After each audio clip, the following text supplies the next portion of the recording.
Genial. Bueno, nosotros venimos a presentar la charla Pandemic Lurkers, revelando el adversario, somos Aileen y Francis, y vamos a hablar un poco sobre la explotación de la temática del COVID como el lure principal durante esta pandemia.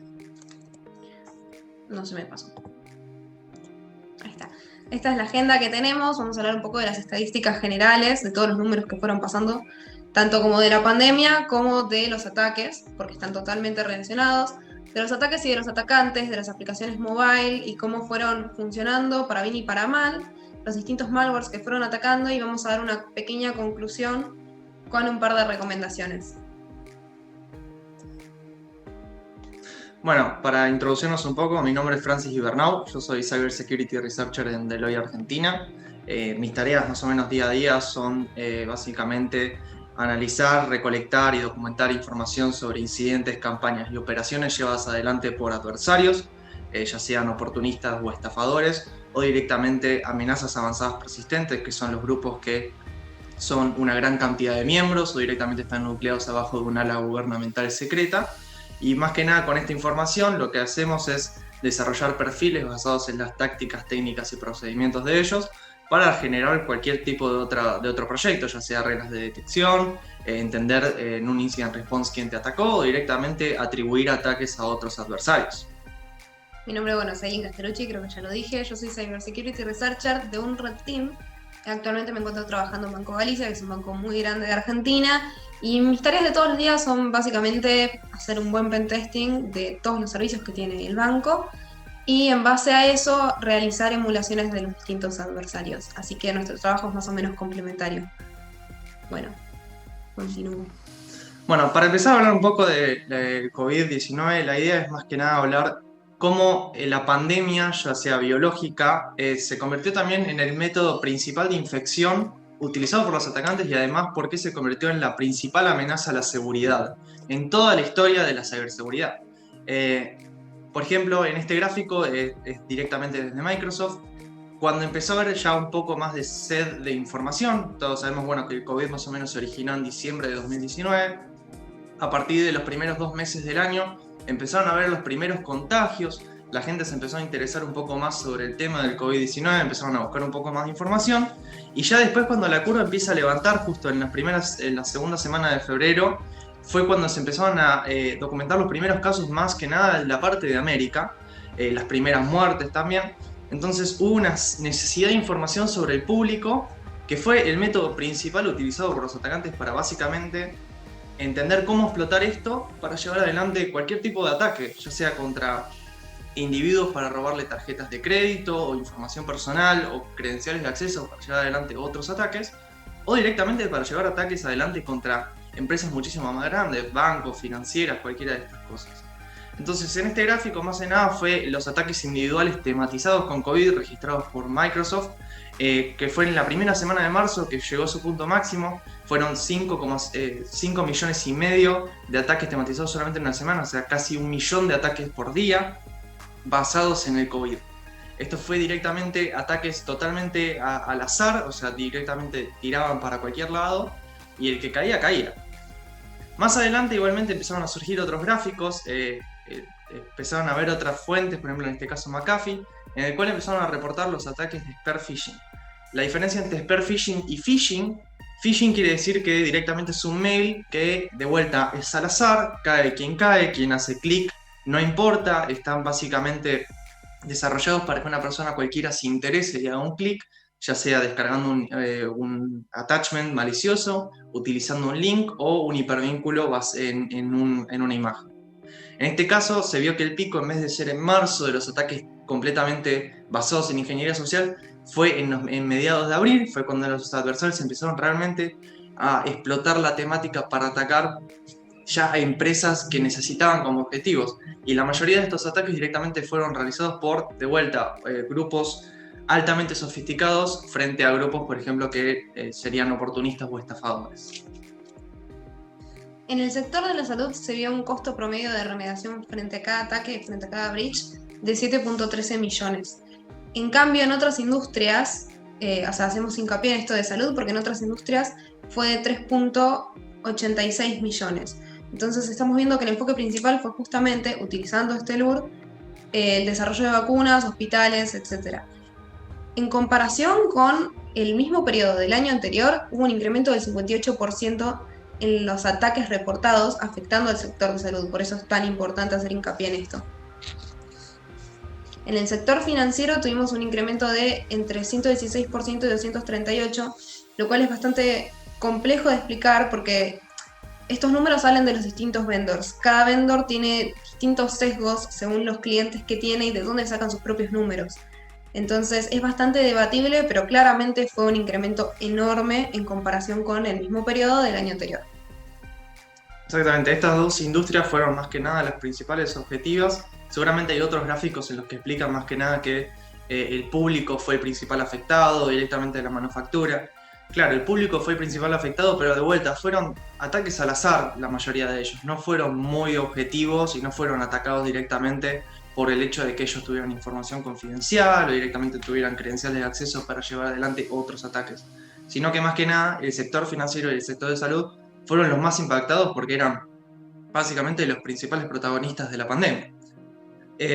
Para entender también más o menos quiénes llevaron adelante estos ataques, hay que entender la diferencia entre oportunistas y estafadores versus las amenazas avanzadas persistentes, o también conocidas por el acrónico APT.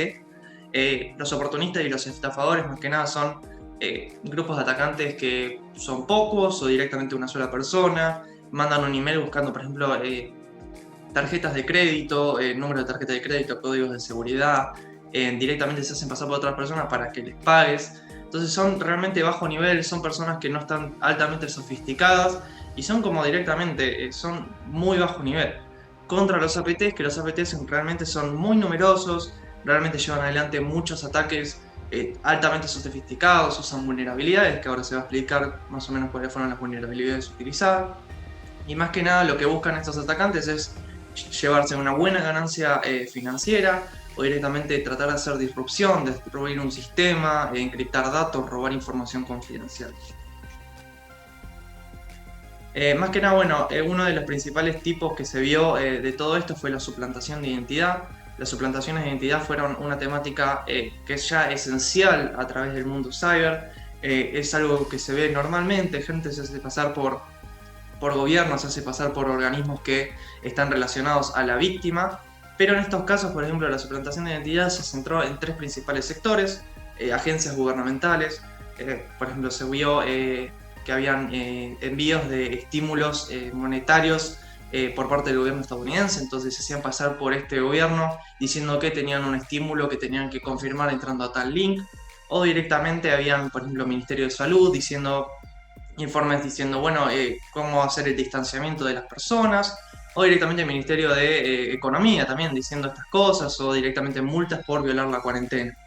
Algunos organismos de salud también se vieron afectados: Organización Mundial de la Salud, la Cruz Roja, el Centro de Control y Prevención de Enfermedades de los Estados Unidos, el CDC, y también entidades financieras, bancos diciendo que tenías un préstamo disponible, un crédito, aseguradoras y fintech. Durante toda esta pandemia, uno de los únicos países que pudo liberar un poco de información sobre las suplantaciones de identidad fue Reino Unido. Reino Unido estimó que más o menos se perdieron $75 millones solamente en suplantación de identidad en la primera mitad de 2020, lo cual representó un 84% de incremento frente al mismo periodo del año anterior. Más que nada, para entender un APT también hay que entender sus partes centrales, qué es lo que lo caracteriza, cuáles son sus características principales. En el caso de un APT hay que entender que tienen una motivación. Hay grupos que están nucleados en un gobierno, entonces buscan tener una ventaja política, una ventaja militar, robar información confidencial para poder explotarla, para poder disuadir a otro país de que desista de que lo ataque o que le haga directamente manifestaciones de agresiones. También hay grupos que son básicamente financieros, es decir, se basan en robar dinero para poder llevarlo a su nación o poder directamente para poder beneficiarse ellos mismos, ya sea un gobierno que no esté afiliado a un gobierno. Después estos atacantes con estas motivaciones llevan adelante eventos que pueden ser incidentes, que son cosas, bueno, un poco aisladas, son un incidente de seguridad que muchas veces no es hecho un disclosure por directamente la organización afectada. Puede ser una campaña ya es un poco de mayor nivel, es un breach que se comunica, es un breach básicamente que tiene adelante malware, tiene adelante indicadores de compromiso, o directamente, por ejemplo, una operación. Una operación es como un conjunto de campañas, es algo mucho más grande, llevado a lo largo del tiempo, sin que se detecte. Además, bueno, tienen un supuesto país de origen y tienen conexiones entre otros grupos, es decir, estos grupos trabajan entre sí, se comunican entre sí y muchas veces comparten herramientas que a veces son customs, directamente son originales de ellos mismos. Además de esto, bueno, tienen una sofisticación, pueden ser sofisticados básicos, directamente utilizan malware disponible, utilizan herramientas que son utilizadas, bueno, por personas de bien, por ejemplo, ya sea Metasploit, utilizan Metasploit directamente, que es una herramienta de pentest, que alguien lo conoce muy bien, utilizan estas herramientas que son buenas directamente para llevar a cabo ataques maliciosos. Y bueno, y esta sofisticación también se mide en base a dos componentes principales, que es el desarrollo de exploits basados en vulnerabilidades, ya sea Zero Days o vulnerabilidades ya conocidas, o directamente el desarrollo de malware. Mientras más complejo el malware, más sofisticado es el atacante. Algunos de los adversarios que estuvieron más activos durante esta pandemia se pueden mencionar, por ejemplo, PT29, de origen europeo, que estuvo atacando, bueno, a desarrolladores de vacunas del COVID en Estados Unidos, en Inglaterra, en Canadá. APT35, muy conocido de Medio Oriente, estuvo atacando también una empresa llamada Gilead Sciences Incorporated, que directamente es el desarrollador de una potencial vacuna del coronavirus. TA505, uno de origen desconocido, se cree que es europeo también, atacando entidades de salud, manufacturas, farmacéuticas estadounidenses. Y TA564, que básicamente utilizó la suplantación de identidad en Canadá para atacar a los individuos de allí. Bueno, 6 de las vulnerabilidades principales utilizadas durante esta pandemia fueron por RDP, por ejemplo, Bluekeep, RD Gateway y RD Gateway de nuevo, distintos CVEs, que esto lo importante que tiene es la virtualidad, ¿no? O sea, las personas que estaban trabajando en oficinas y que tenían el entorno securizado tuvieron que migrar a sus casas y muchas empresas no estaban preparadas para securizar todo ese proceso. Entonces hubo muchísimas conexiones remotas. De este lado no sé si se llega a ver porque estamos nosotros, pero también por VPNs y por sistema de macros. Entonces, tengamos en cuenta que justamente mucha gente tampoco tenía computadoras, laptops, entonces tuvieron que empezar a trabajar en sus propias computadoras en sus casas. Este tipo de vulnerabilidades lo que tiene es que no son vulnerabilidades nuevas, si bien que se trabajó con muchos Zero Days, estas eran vulnerabilidades que claramente no estaban parchadas. Entonces, Bluekeep tenemos una vulnerabilidad de Remote Code Execution que es completamente crítica, que ya es conocida y fue sumamente explotada durante esta pandemia. Después tenemos las otras dos de RD Gateway, que también fueron de Remote Code Execution. Tenemos la vulnerabilidad de Full Secure, que funciona justamente con VPN, que fue la que utilizaba el ransomware Sodinokibi. Y después tenemos, bueno, Citrix, lo mismo a través de VPNs. Y tenemos las de macros, que es bastante conocida, que debería estar parchada, pero justamente al no estarlo fue una de las más utilizadas.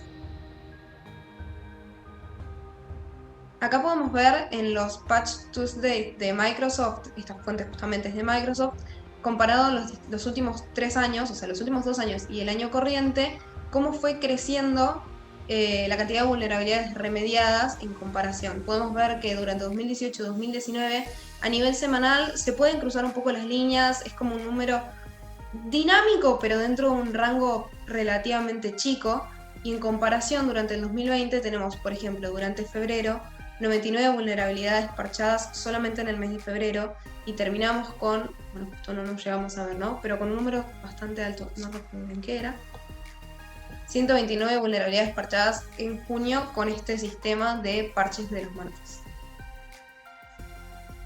Aplicaciones mobile. Tenemos 3 tipos de aplicaciones mobile que fueron muy utilizadas durante la pandemia. Tenemos aplicaciones de rastreo, que son las aplicaciones justamente que, bueno, lo vamos a explicar más adelante, ¿no? Pero que detectan si estuviste en contacto o no con una persona infectada y si uno estuvo infectado, con quién estuvo en contacto para darles un aviso.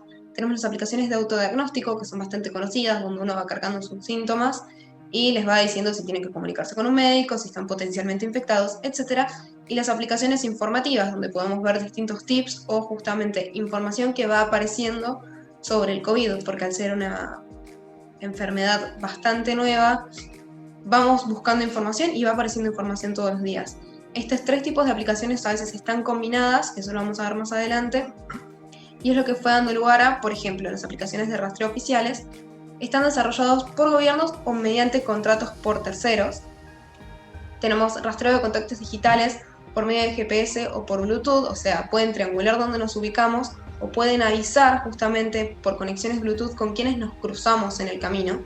La mayor parte de estas aplicaciones recolecta información sin autorización, lo cual es bastante crítico porque nosotros les damos acceso a distintos permisos, pero una cosa es que les demos acceso a nuestra localización, nuestro servicio de YouTube, y otra cosa es que Bluetooth, y otra cosa es que le demos acceso a nuestras fotos y videos.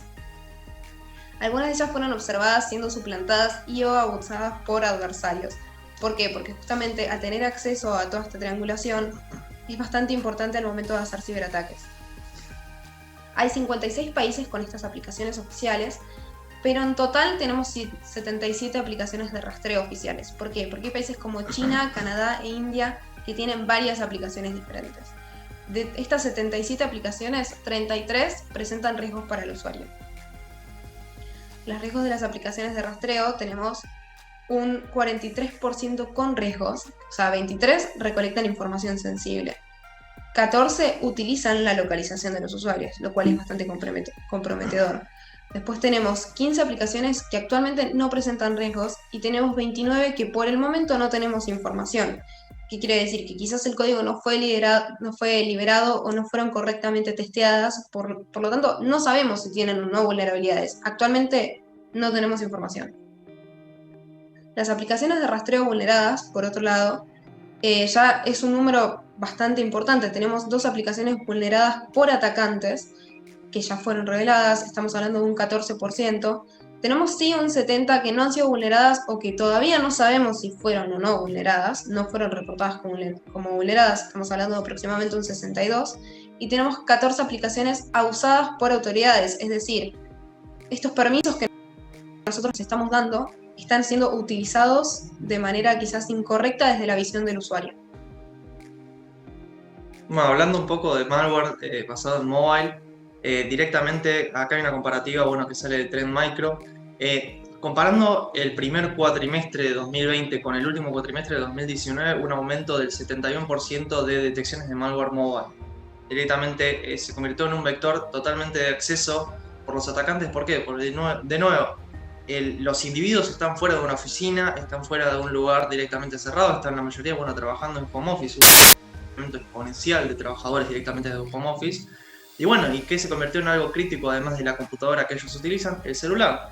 El celular está en constante uso directamente porque necesitan comunicarse con la gente, y estos malware empezaron a aparecer también desde cualquier lado, empezaron a aparecer desde aplicaciones que se encontraban en stores terceros directamente, que no sean App Store ni siquiera Google Play, sino directamente cualquier store que te deje descargar una APK que no esté firmado directamente, no esté validado por una organización que se encargue de eso, de validar que una cosa es segura o no.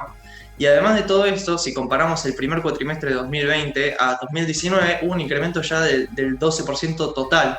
O sea, comparado a los 4 cuatrimestres anteriores con solamente el primer cuatrimestre, se ve un aumento ya del 12%, el cual es muy crítico y es muy importante entenderlo. Además de esto, otro uso que se dio, fueron los troyanos bancarios, tanto ya sea mobile o tanto sea en una computadora normal, ya sea para Windows, MacOS o directamente Linux. Dos, por ejemplo, familias muy conocidas de troyanos bancarios, Emotet y Trigu, que son troyanos bancarios modulares. Trigu en este caso también es una botnet. Se vieron muy activos durante el coronavirus y se vieron muy activos directamente porque los atacantes buscan tener una ganancia financiera en su mayoría. Directamente buscan tener una ganancia en la cual puedan seguir atacando, porque los costos de los ataques también son altos y ellos necesitan tener una ganancia económica. Y además se vieron troyanos bancarios muy activos basados en mobile. BankBot, EventBot, Cerberus, Anubis y GIMP son todos troyanos bancarios mobile. Además hay un montón de familias que faltan acá, pero se puede decir que la mayoría de las familias de troyanos bancarios activas usaron por lo menos un lure basado en el coronavirus para atacar a sus víctimas. Además de esto, además de los troyanos bancarios, también hay que hablar del ransomware. El ransomware jugó un papel totalmente principal en este año, pero el tema es que los números contradicen un poco esto, pero hay que entender más que nada la base. Durante el primer cuatrimestre de 2020 hubo un retroceso del 12% de nuevas familias y variantes de ransomware detectadas, comparados al mismo cuatrimestre del año anterior. También se encontró un retroceso del 68% de la totalidad de detecciones de componentes de ransomware, ya fueran conocidos o desconocidos. ¿Por qué es esto? Directamente porque los adversarios empezaron a buscar objetivos más jugosos, dejaron de atacar al individuo que normalmente no va a pagar un ransom directamente, algo monetario para poder obtener sus documentos de vuelta, porque capaz no son totalmente críticos, pero intentaron atacar de vuelta a las organizaciones más altas porque empezaron a tener el eslabón débil, que es el usuario, fuera de una red interna. Entonces no pueden controlar en nada en lo absoluto cómo ellos se comunican con el exterior, qué tipos de herramientas utilizan y si son seguras o no. Entonces, durante el 2020 se vio entre un 33 y un 60% un aumento promedio en el rescate de familias de ransomware. Por ejemplo, el tipo de ransomware Ryuk, que seguramente ustedes lo conocen, pasó de tener un ransom promedio de $800.000 a $1.300.000, lo cual es un incremento bastante grande, casi que se duplica directamente. ¿Por qué? Porque empezaron a explotar directamente organizaciones más grandes, empezaron a buscar objetivos más jugosos que les pudieran traer una mayor recompensa monetaria. Además de esto, como se había hablado anteriormente, bueno, el pico de ataques tematizados sin ingeniería social fue en marzo, los ataques con ingeniería social fueron directamente en abril. En el caso de los ataques de ransomware, el pico máximo fue de un 30% en junio, es decir, de todos los ataques registrados, el 30% se vieron en junio, según reporta IBM.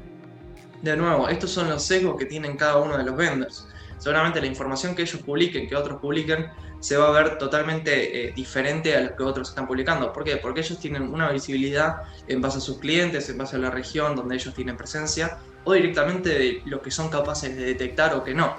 Pero en este caso, junio, también febrero, fueron unos picos bastante altos de ransomware, pero en junio más que nada porque empezaron a haber un montón de ataques sistemáticos contra organizaciones. Esto llevó a que también haga un disclosure de las detecciones por familia. El 29% fue Sodinokibi, un ransomware basado en Revil. 12% fue Maze. Maze es de vuelta un ransomware as a service, ahora lo voy a explicar eso. Que también empezaron a detectar un 12%, lo cual es bastante. Un 6% de Beacons, uno relativamente nuevo. Y un 53% otros. Dentro de ahí van a entrar muchísimos más ransomware conocidos, pero de vuelta es en base a los sesgos del vendor en el que nosotros nos basamos. Además esto, bueno, el ransomware as a service. Bueno. Es utilizado por adversarios de menor sofisticación. ¿Por qué?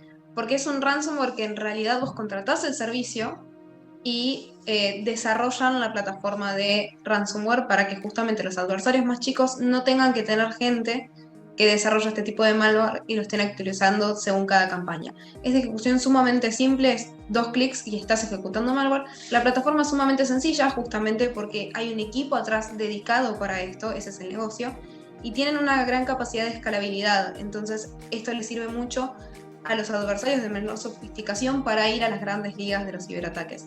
La recompensa suele ser dividida, sinceramente desconozco cuáles son los promedios que se están utilizando, pero de lo que el atacante se logre llevar, hace una división justamente con la persona que le está entregando el ransomware como servicio. Y en estos casos, bueno, se vieron 3 principales utilizando todo esto. Bueno, Sodinokibi y Revil, que el 6 de septiembre atacó a Banco Estado en Chile. Seguramente todos están familiarizados con este ataque. Netwalker atacó a la Dirección Nacional de Migraciones de Argentina el 27 de agosto. Con esto, los RAS o Ransomware as a Service, lo que empezaron también a hacer es que antes de encriptar los archivos, tratan de sacar toda esa información desde antes. Sacan screenshots, se la llevan y ahí encriptan el sistema. ¿Por qué? Porque de esa forma no solo tienen los datos encriptados y piden un rescate directamente por ellos porque se los podrían robar, sino que pueden hacer extorsión porque ellos tienen los datos adicionales. Entonces vos no podés acceder a esos datos y ellos los datos además los tienen resguardados en otro lugar. Los pueden vender y en este caso el ataque a migraciones agarró un montón de información sobre las personas que habían salido y entrado al país, creo que en los últimos meses, o sea, meses anteriores a eso, y habían tipo números de pasaporte, fotos, huellas digitales, o sea, todos datos biométricos relacionados a cada persona, lo cual es sumamente crítico porque podrían haber duplicado la identidad de cualquier persona. Y también, bueno, se pudo ver, por ejemplo, el ataque a Cognizant Solution Groups el 17 de agosto, 17 de abril, que fue, bueno, hecho por Maze, que Maze es, bueno, uno de los principales que hacen Ransomware as a Service, porque venden el servicio y tienen además su propio portal donde hacen, bueno, noticias y se podría decir ruedas de prensa. Y bueno, acá salta una parte que es bastante crítica. La pregunta es, ¿cese al fuego o no es un cese al fuego? El 18 de marzo, en su propia página web, Maze publicó que iba a dejar de atacar cualquier industria crítica relacionada al coronavirus. Quiere decir, hospitales, desarrolladores de vacunas, etc.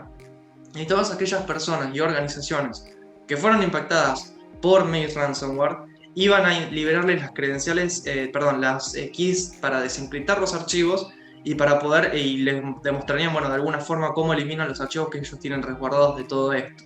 Lo cual es un poco paradójico, porque es los que hacen el proyecto, o sea, básicamente el Maze Team, el que dijo esto, pero la persona que tiene Maze puede seguir atacando, y se vio eso. Maze continuó atacando, se vieron organizaciones, por ejemplo, en Australia, relacionadas a todo lo que vendría a ser la salud, que se vieron impactadas por Maze.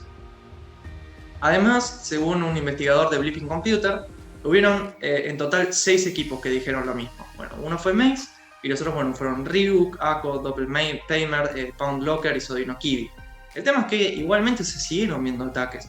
Se siguieron viendo ataques directamente relacionados, indirecta o directamente contra el sector de salud, lo cual siguió siendo sumamente crítico y no va a cesar, porque directamente es una forma de que ellos continúen con estas recompensas monetarias relativamente sencillas. Un dato adicional es que Maze, el pasado 1 de noviembre, publicó en su propio sitio web que iba a dar de baja el proyecto. Quiere decir que Maze Ransomware no va a estar más en la red, no iba a estar más disponible y la gente no le iba a poder comprar y ni siquiera se iban a ver ataques con esto. Lo cual también dijeron que si se vuelve a ver Maze no sería de ellos, pero de vuelta, ¿cómo creer la palabra de un grupo que desarrolla un ransomware para hacer extorsiones? Y bueno, y un par de conclusiones. Se divide más que nada en 3. Una sería, bueno, asegurar posiciones de trabajo remotas. Que sería con esto de las actualizaciones de seguridad, que son sumamente importantes. Utilizar herramientas de transmisión de archivos, controles de seguridad fuera de la red interna y el monitoreo de los accesos anormales. A ver, fuera de los horarios de trabajo, accesos que no deberían estar funcionando, etc. Asegurar, bueno, continuidad de sistemas críticos, evitar la dependencia del personal y utilizar la tecnología al máximo, monitorear actividades de seguridad, por ejemplo, monitorear actividades anormales ya dentro del sistema, no si quiere acceso, sino adentro del sistema, evitar, por ejemplo, que se apague un sistema crítico, por ejemplo, que podría ser el firewall, que podría, por ejemplo, traer, bueno, implicaciones porque tendrías una baja de un servicio que es completamente crítico. Asegurar un entorno externo, poder entender más o menos qué activos vos tenés externos, qué tan vulnerables son, cómo los podés asegurar. Y bueno, y mantener una visibilidad sobre los sistemas fuera de la red interna. De vuelta, todos estos sistemas están afuera, tenés que tratar de tener mapeados. Pensar que no estás adentro, bueno, de una red interna, entonces actualizaciones de seguridad van a tener que meterle uno tras de la otra. Y bueno, y también enfrentar amenazas oportunistas. Claro, porque hay que implementar todas estas guías de seguridad ante las distintas solicitudes. Creo que es el mejor momento para empezar a prestar atención realmente a los equipos de arquitectura de seguridad. Y también hay que mitigar el riesgo del phishing mediante instructivos. A ver, la ingeniería social en este momento es un punto sumamente crítico, porque si bien nosotros como empresa es muy difícil que podamos entrar a la computadora del empleado para securizarla, aunque sería correcto, y hay muchas maneras de implementar estas medidas. Creo que la capacitación es el punto más importante justamente para mantener a los empleados completamente activos y atentos ante estas oportunidades justamente de estos distintos script keys o grupos más pequeños que no son APTs, pero sí que igualmente están golpeando muy fuerte en este momento de pandemia.